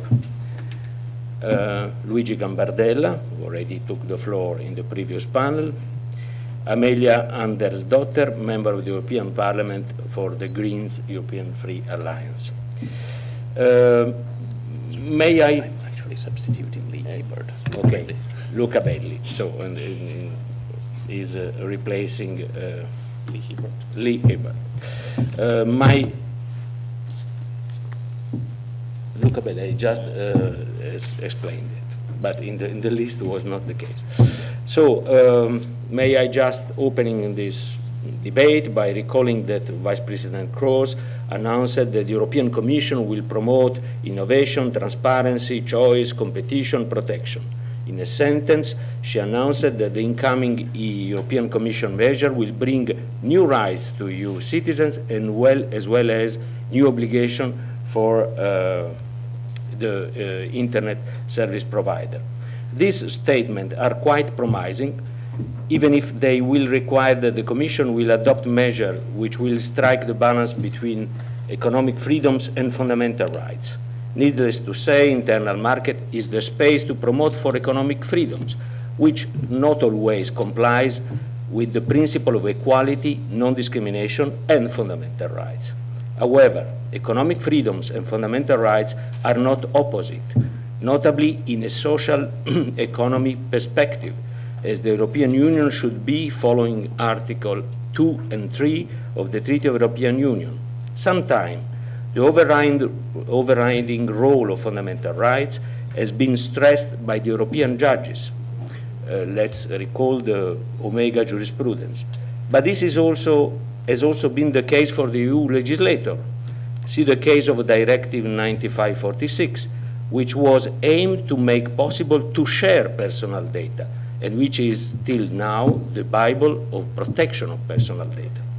This need to enshrine a fundamental rights dimension in every EU policy is even more compelling after the entry into force of the Lisbon Treaty and of the Charter of Fundamental Rights, which is now binding at least as any other treaty article, such as Article 114, which is the basis for the internal market policies. Fundamental rights should then be enshrined and promoted and not only protected. Moreover, the Charter preamble announced a Copernican revolution in EU policies by stating that the European Union should place the individual at the heart of its activities by establishing the citizenship of the Union and by creating an area of freedom, security and justice. Moreover, Article 9 of the Treaty of the European Union, first statement, says that in all its activities the Union shall observe the principle of the equality of its citizens, who shall receive equal attention from its institutions, bodies, offices and agencies. Maybe this could be a sort of rhetorical statement for member states' governments who are accountable to their national citizens following the national election, but could be much more serious for members of the European Parliament who represent all EU citizens, no matter of their nationality. The importance of fundamental rights dimension when debating of the Internet is linked to the fact that this has become an essential tool to promote the informational self-determination, which is the importance for the individual as well for a vibrant democracy. So after this opening statement, I think that I can give the floor to the first intervention. So, Mrs. Reagan. Yes, thank you, Emilio. And thanks for that introduction. I think one of the things that you said was very important, especially under EU law and the Charter. It's not only just about protecting human rights, but about the promotion of human rights, and that's especially important in the online environment. So today I want to talk about why the EU needs to enshrine net neutrality into law now. But first, just a few words on access, in case you don't know who we are. We're an international organization that defends and extends the digital rights of users around the world. We were founded in the wake of the Green Revolution, or the Green Movement, which was the re-election of Ahmadinejad in Iran, where citizen protests exploded. And Access was founded on the principle that access to an unfettered internet is critical to enable free, full, and safe participation for citizens in today's society. Since 2009, Access has expanded outside of Iran and provides not only technical support to digital rights activists, to journalists, to bloggers, and the like, but also advocates to ensure that policies, practices, and laws that regulate the internet are consistent with international and national obligations on human rights, including the Universal Declaration of Human Rights, the International Covenant for Civil and Political Rights, and here in Europe, the Charter of Fundamental Rights. Ensuring that the internet remains neutral and universal in the EU is important not only to protect the right of EU citizens, but also for citizens around the world, particularly as the EU consistently serves as a global standard setter in the preservation and promotion of civil rights particularly in the online environment. Next slide. So why is net neutrality important? The free and open internet is consistently under threat. Sometimes it's through a government threat, like in Iran in 2009, or as it continues to be, or currently in Turkey as protests have just erupted over the past few days. But it's also under threat through corporate actors, through corporate censorship, when large monopolies behave in anti-competitive ways. Frank LaRue, the United Nations Special Rapporteur on Freedom of Expression, in his report has underlined the fact that the internet is a window through which human rights can be realized. And any restrictions on the right of individuals to freely express themselves and impart information must meet strict criteria under international human rights law. So maintaining the openness of this internet is the only way that human rights can actually flourish online. But the internet is also good for economic growth. The OECD and the World Bank have consistently recognized the internet as both a component of fundamental internet economic infrastructure and as a new source of growth in both the developing and in developed countries. Slide. But these principles of openness are under strain in Europe. The BEREC study, the body of European regulators for electronic communications, in its joint investigation that was published in May 2012, revealed that at least 20%, which is 100 million European citizens, are subject to arbitrary restrictions on their internet access, and even more on their mobile connections. This includes various types of network discrimination, the blocking of applications and services such as voice over IP like Skype or peer-to-peer like Spotify, slowing or throttling speeds, blocking websites. We heard earlier about the arbitrary blocking of La Quadrature's site, and then providing preferential access to certain services and platforms. So for instance, on the latter point, Deutsche Telekom has recently imposed strict data caps for subscribers, which in itself is not necessarily discriminatory. However, Deutsche Telekom does not count your data against its own platform, T-Entertain, and it also provides preferential access to Spotify, which effectively reduces the availability of platforms that provide legal access to content online. So, despite the mounting evidence of network discrimination, only the Netherlands and most recently Slovenia have enshrined these principles into law in the European Union. So what do we risk not taking action? Tim Wu, the academic who coined the term network neutrality, has found in his research that despite the fact that a neutral platform is good for citizens and operators, he found in his research that operators may have paid less attention to their long-term interests and choose rather to favor short-term results. The study was conducted in the United States, but the same restrictions have been applied by telcos here in Europe. Basically, it's an increasing tendency to want to ban new or emerging applications or network attachments, such as virtual private networks or voice over IP. And by banning these applications or favoring their own services, this is likely to distort the market and the future of application development. If businesses believe that it is not in their best interest to be neutral, then it's clear that neither self-regulation nor soft law will successfully persuade them to act in a manner that is thought to be contrary to their commercial interests. Next slide.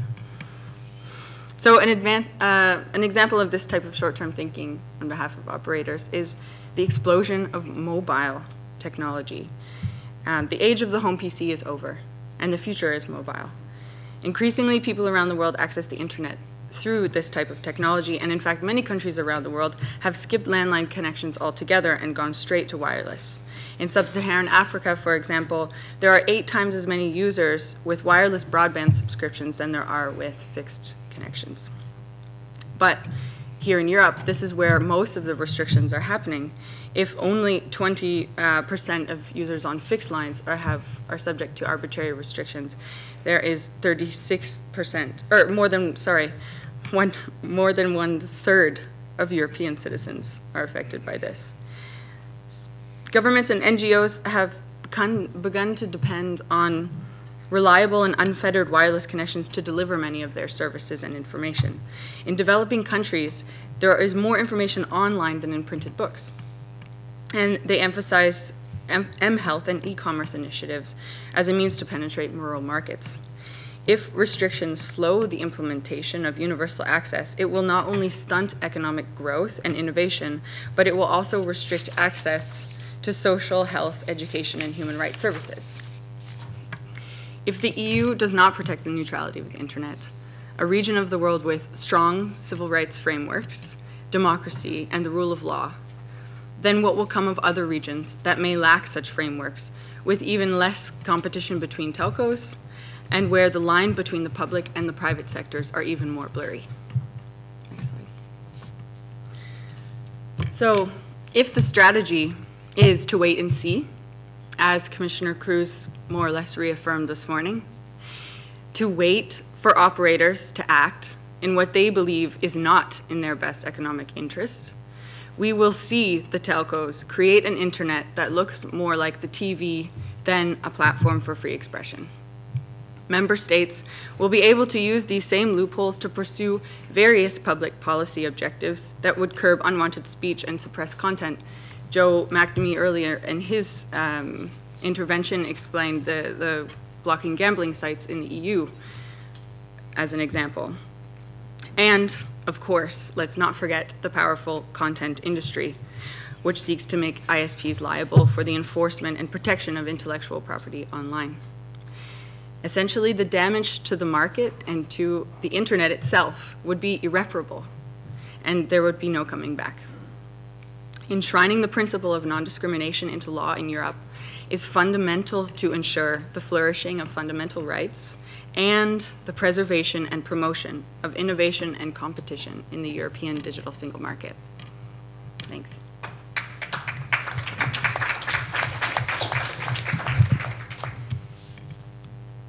Thanks for your intervention. So, Christopher, please. Okay, thank you very much, and thanks first of all for the invitation to the event. Vice President Kroes said in the beginning that net neutrality is a very interesting debate and also a debate where we can find a lot of common ground, and I think she's very right, not just on that point, but she's very right on that because I heard a lot of common ground actually, and when we go beyond the slogans and headlines, I think we have a lot of common ground. What I would try to do is also help a little bit with the polarizing debate because I heard, I think we have, I mean, the first one from the industry to speak and to give our views as well. Can you go to the first slide, please? What I think would be important to start with when you talk about net neutrality, and actually this event is called Open Internet and not net neutrality, is that the internet is much more complex than just a pure debate about the access to the internet. I think we have to be aware that we are talking about a very complex ecosystem which evolved very fastly over the last years, and very successfully, in an open environment, yes. And that today, when you use a service, you actually touch a lot of these different parts of what we call the value chain. Let's give you an example. When you use a YouTube video, it depends if you use it through an application of YouTube. This depends again on the mobile operating system you're on. If you use an Android or an iOS, an Apple smartphone, this will then go through an access network of an operator you have chosen. This will then go to some core networks, and it will end up at the server by a company which provides you this video. And there might be billing involved and other things. This is a quite complex ecosystem. It's not just about this access. And this is, I think, very important to state here. So when I talk to policymakers, I always give the same advice. I always say, you know, think about interest here. Don't think about slogans, think about interest. This is a very vivid marketplace.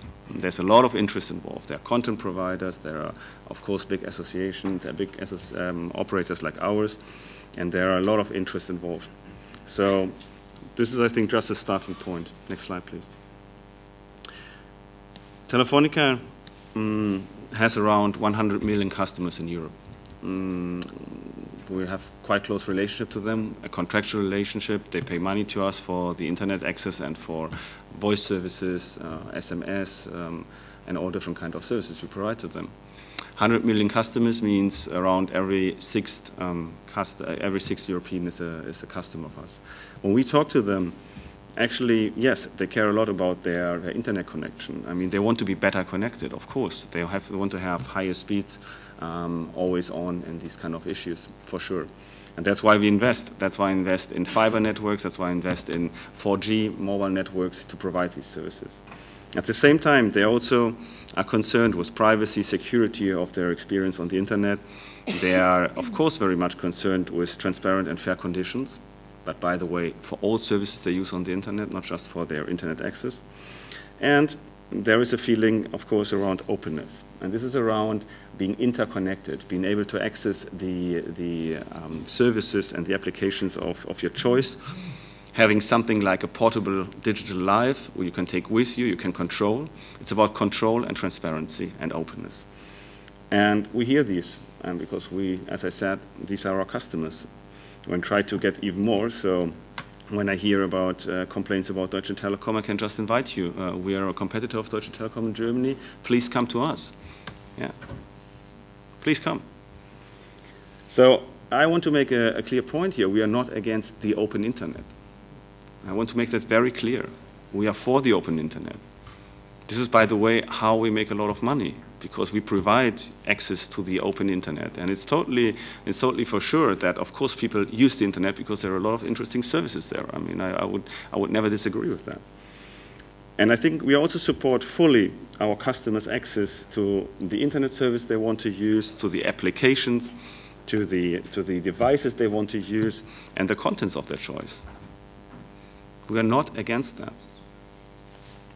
But I think an important factor is that it needs to be based on the customer. It needs to be based on what the customer wants. I think Vice President Kroes said it very clearly. It needs to be a customer choice. We cannot dictate, what kind of internet people should use or should be able to use. They should freely decide based on transparent information. So next slide, please. So when we talk about what could provide this kind of environment, I think the most important things are, and I totally agree here again with the Commissioner, transparency and fair competition. I think we see on the transparency side that, yes, there are problems. I mean, we should not say that there are no problems with transparency. There are problems. We have to improve the information of our customers, what is happening with their internet access, and what kind of basically package, so to speak, they have bought, what kind of services they can use, and all of that. By the way, my company, Telefonica, as I said, we serve a sixth of the European population, is not blocking VoIP. So I think we can agree on that this is not at least the business model we follow.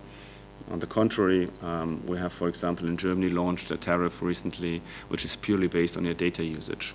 I think, again, follow the interest. Why should we block services on the internet when people pay for data usage? I don't see that.